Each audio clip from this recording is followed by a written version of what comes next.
ఓం శ్రీ మాత్రే నమః. ఓం శ్రీ గురుభ్యో నమః. అందరికీ నమస్కారం. భారతీయ హిందూ సాంప్రదాయానికి స్వాగతం. నా పేరు తాడీశ్వరి. అందరికీ ముందుగా భోగి పండగ శుభాకాంక్షలండి. ఈరోజు మన టాపిక్లో భోగి అంటే ఏంటో, భోగి పండుగను ఎందుకు జరుపుకోవాలో మనం ఈరోజు వీడియోలో తెలుసుకుందామండి. భోగి అంటే ఆ పేరులోనే ఉంది చూడండి, భోగించడం అని అర్థం. అంటే మీకు ఇక్కడ ఒక అనుమానం వస్తుంది, మన హిందూ శాస్త్రాలు మన సాంప్రదాయాలు అన్నీ కూడా ఈ భోగించడం గురించి చెప్పడం ఏంటి, మన శాస్త్రాలు ఎప్పుడూ అలా చెప్పవు కదా అని మీకు ఇక్కడ ఒక అనుమానం వస్తుంది. అయితే ఈ భోగి గురించి మనం తెలుసుకోవడానికంటే ముందు మన ఉగాది పండగ గురించి తెలుసుకోవాలి. ఉగాదికి భోగికి చాలా దగ్గర సంబంధం అయితే ఉందండి. అదేంటంటే మనకు నిజానికి కొత్త సంవత్సరం అంటే జనవరి 1 కాదండి. మనకు నిజానికి కొత్త సంవత్సరం చైత్ర మాసంలో వచ్చే పాడ్యమి రోజున మొదలవుతుంది. దానినే మనం ఉగాదిగా జరుపుకుంటూ ఉంటాం. అక్కడ నుండి మన తెలుగు పండగలన్నీ కూడా రావడం జరుగుతుందన్నమాట. కాబట్టి మనకి సంవత్సరంలో మొట్టమొదటిగా వచ్చేటటువంటి పండగ ఉగాది. ఆ ఉగాది పండగ మనకి చేదుతో మొదలవుతుంది. ఆ ఉగాది పండుగను మనం వేప పువ్వు పచ్చడితో కదా మొదలు పెడతాం. వేప పువ్వు అంటే ఏంటి? చేదు. కాబట్టి ఆ ఉగాది పండుగ మనకి చేదుతో మొదలైతే మనకి తెలుగు సంవత్సరం ఆఖరణ వచ్చే పండగలు భోగి, సంక్రాంతి, కనుమ అన్నమాట. ఈ భోగి, సంక్రాంతి, కనుమల తర్వాత మనకి ఈ సంవత్సరంలో ఇంక వచ్చే పండగలు ఏమీ ఉండవు. ఇది మన తెలుగు సంవత్సరంలో చిట్ట చివరి పండగలన్నమాట. కాబట్టి మన మొట్టమొదటి పండగ చేదుతో మొదలైతే మన ఆఖరవు పండగ తీపితో మొదలవుతుందన్నమాట. అంటే మనకి మన పెద్దలు ఇందులో ఒక రహస్యాన్ని అయితే దాచి ఉంచారండి. ఆ రహస్యాన్ని మనకి చెప్పడం కోసమే ఉగాది పండగ రోజున చేదు తినమని చెప్పారనమాట. ఆ రహస్యం ఏమిటంటే, మనం ఏదైనా సరే కష్టపడితేనే కదండి వస్తుంది. కష్టపడకుండా మనకి ఏదైనా ఒకటి వస్తుందా? అది ఏదైనా సరే 10th క్లాస్ చదివే అబ్బాయి ఆ సంవత్సరం మొత్తం కష్టపడి చదివితేనే ఆ నెక్స్ట్ క్లాస్కి ప్రమోట్ అవుతాడు.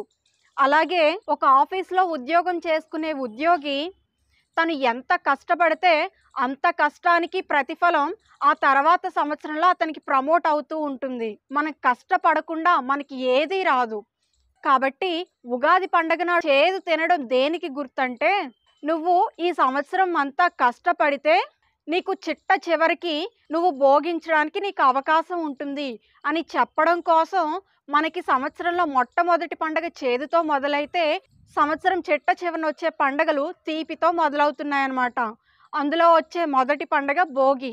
కాబట్టి రైతులు ఎంతో కష్టపడి పొలం దున్ని, పంట వేసి, చేను కోసి, ధాన్యాన్ని సేకరించి ఆ పంట చేతికొచ్చే సమయం కూడా ఇదే కదా. కాబట్టి రైతులందరూ కూడా పంట చేతికొచ్చిందన్నటువంటి సంతోషంతో ఎన్నో పిండి వంటలు, ఎన్నో తీపి వంటకాలను తయారు చేసుకొని ఈ భోగి నాడు భోగిస్తూ ఉంటారు. ఇది ఒక్క రైతులే కాదండి, మనమందరం కూడా అంతే కదా. సంవత్సరం మొత్తం ఎంతో కష్టపడతాం. కష్టపడిన తర్వాత ఆఖరికి ప్రతిఫలం వస్తుంది కదా, అదే ఈ భోగి అన్నమాట. కాబట్టి ఈ సంవత్సరం మొత్తం మీరు కష్టపడ్డారు కదా, దానికి ప్రతిఫలంగా ఈ భోగి పండగ నాడు మీరు భోగించండి అని చెప్పి మన పెద్దలు ఈ భోగి పండగను ఒక సాంప్రదాయంగా తీసుకొచ్చారనమాట. అలాగే భోగి మంటలు ఎందుకు వేస్తారంటే, ఒకప్పుడు అందరి ఇళ్లల్లోనూ చెక్క కుర్చీలు, చెక్క బల్లలు ఇలాంటి సామాన్లే కదా ఉండేవి.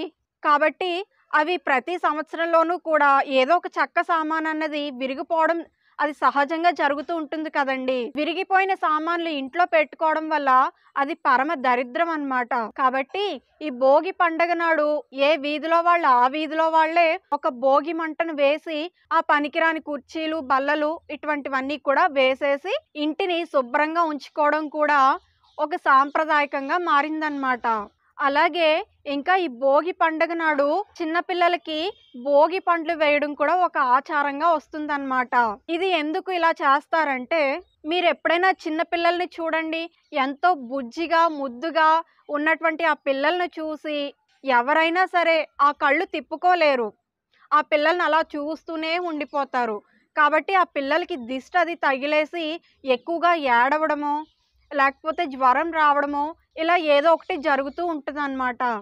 కాబట్టి ఆ దిష్టి పోగొట్టడానికి ఏం చేస్తారంటే, ఈ ధనుర్మాసం వచ్చేసరికి రేగు పండులో అమ్మవారు వచ్చి కూర్చుంటారనమాట. కాబట్టి ఆ రేగు పండ్లలో ఇంకొన్ని పువ్వులు, చిల్లర పైసలు ఇటువంటివన్నీ కలిపి ముత్తైదువులందరి చేత కూడా పిల్లలకి భోగి పండ్లు పోయించి ఆ దిష్టి తీయించేస్తారనమాట. అలా తీసినట్లయితే ఆ పిల్లలకు ఇంకా ఎలాంటి దిష్టి తగలకుండా, ఎలాంటి నరదిష్టి తగలకుండా ఎంతో చక్కగా ఆనందంగా ఉంటారనమాట ఆ పిల్లలు. అందుకని చెప్పి భోగి రోజున ఈ భోగి పండ్లు పోస్తారనమాట చిన్న పిల్లలకి. సరేనండి. ఈ వీడియోలో మనం భోగి పండుగ యొక్క విశిష్టత గురించి ఈ వీడియోలో మనం తెలుసుకున్నాం కదా! ఈ వీడియో కనుక మీకు నచ్చినట్లయితే తప్పకుండా లైక్ చేసి, షేర్ చేసి, సబ్స్క్రైబ్ చేసుకోండి. మరిన్ని ఇంట్రెస్టింగ్ వీడియోస్ కోసం మన ఛానల్‌ను సబ్స్క్రైబ్ చేయండి. మనం మరలా మరొక మంచి వీడియోతో కలుద్దామండి. అంతవరకు సెలవు. నమస్తే.